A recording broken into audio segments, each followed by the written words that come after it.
Does this look like junk to you? No, it's constitutional, and I'm going to tell you the best place to buy it as we explore.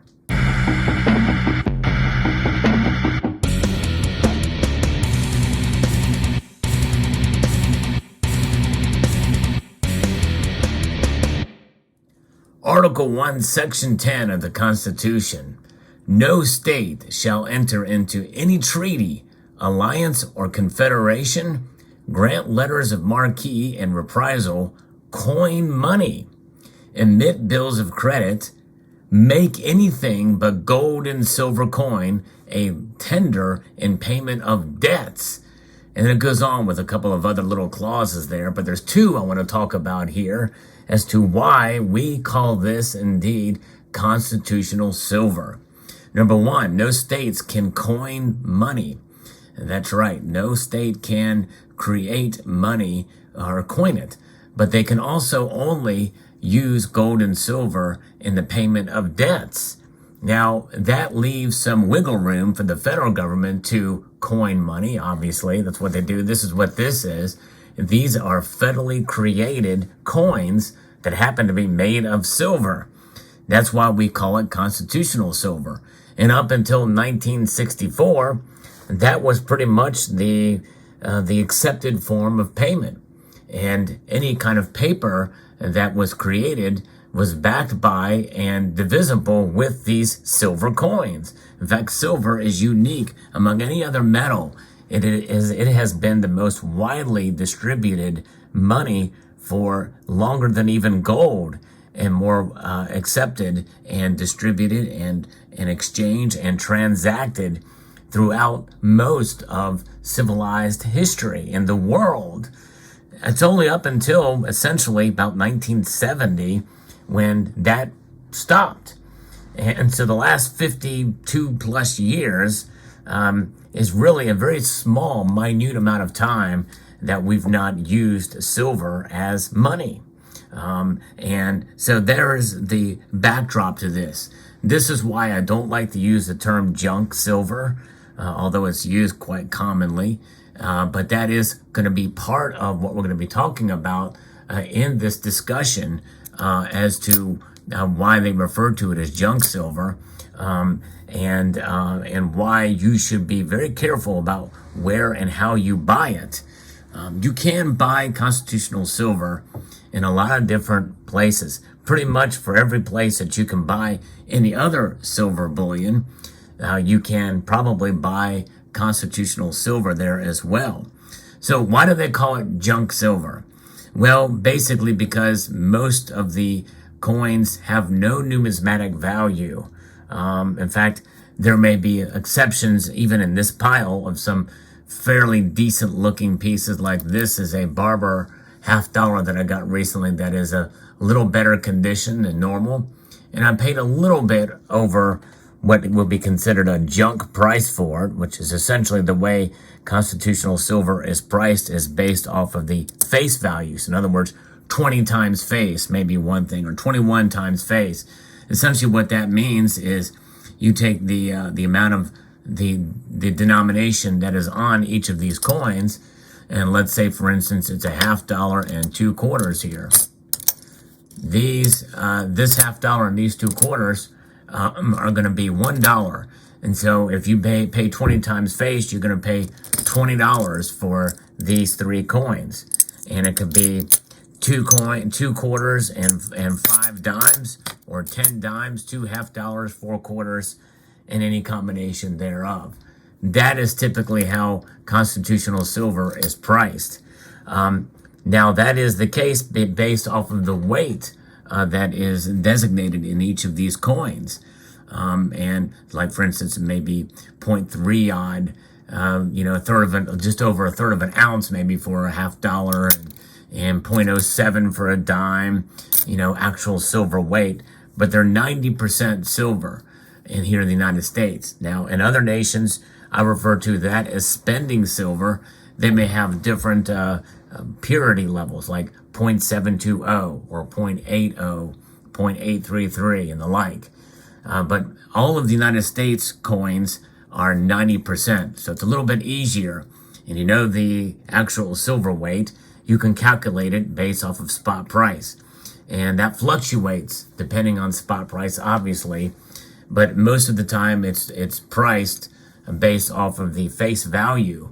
And so you are assuming to get the actual silver weight whenever you buy your constitutional silver. But the problem with that, and this is why I'm going to be very specific as to where the best place to buy it is that there's going to be some coins that are going to be more worn down than other coins.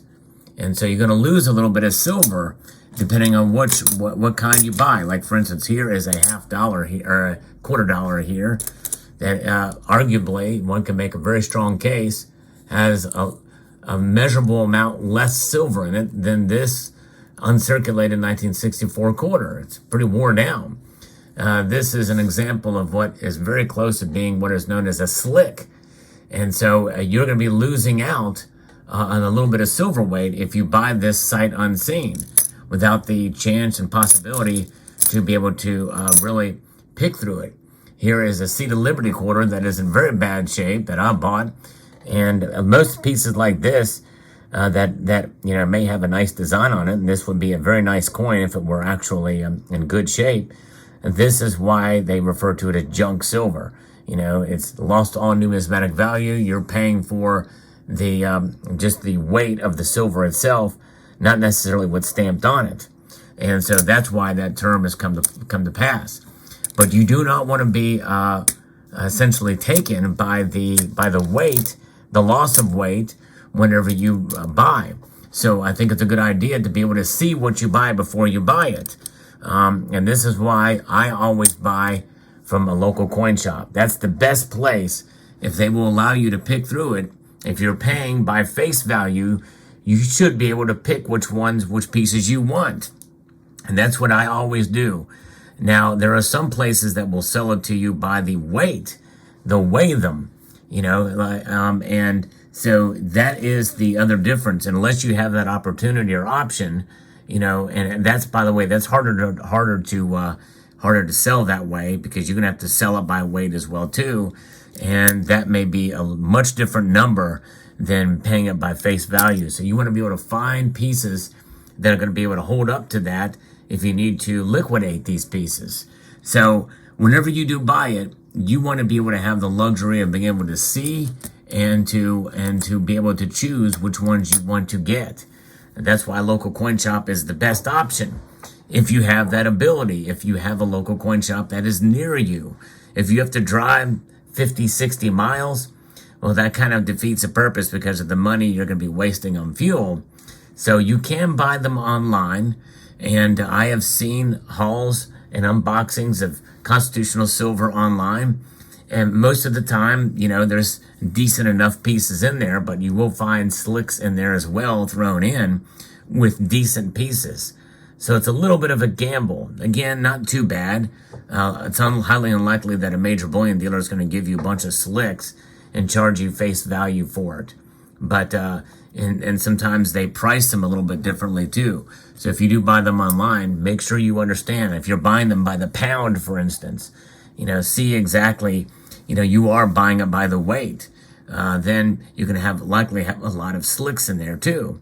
If you do have that, I would encourage you to separate the slicks from the good pieces and have those, you know, held somewhere else and stored, because you're going to be selling those in a much different way than if you were to sell the pieces that are fully have most of the design on them and not worn down so dramatically. Constitutional silver, the best place really to buy it is going to be any place that you can actually see it. If you buy it peer-to-peer, you're going to want to make sure you can see it for sure. If you buy it from a social media platform, from a trusted seller, you know, sight unseen, you are taking a bit of a risk, and understand that risk whenever you go to buy. But in the end, the best place to buy is a place that you are able to have the luxury and being able to cherry pick and be able to see the pieces you do. That's what I do exclusively. I never buy online constitutional silver, but I do have the luxury of picking from several LCSs near me or close enough to me that I'm not wasting a bunch of gas driving to it. And there are some pieces that I've bought that I may pay a little bit more for too if I like them. You know, in my constitutional stacking journey, I like to set goals for myself, and this pile of $50 here represents one of those that I'm filling up a tube of these, and that it does make it nice. And the Franklin $50 is an example of one. You can find these for very good condition for stackable price per dollar. So I like to be able to add a little bit and get that tube, and I'm getting closer to filling this thing up. I have a series called Tubular Journey on this channel, and you can follow along with me on this very stack of $50 where I do videos talking about it. So I hope you will check that out. But nonetheless, I do like to stack constitutional silver, and if ever I am low on money any given week to get my quote fix in, I might go in and grab even just one dime from time to time, or a couple of dimes. And my local coin shop, actually, from one of the local coin shops I visit, I was very blessed to have made a purchase for one thing, and they snuck in a silver Mercury dime in change.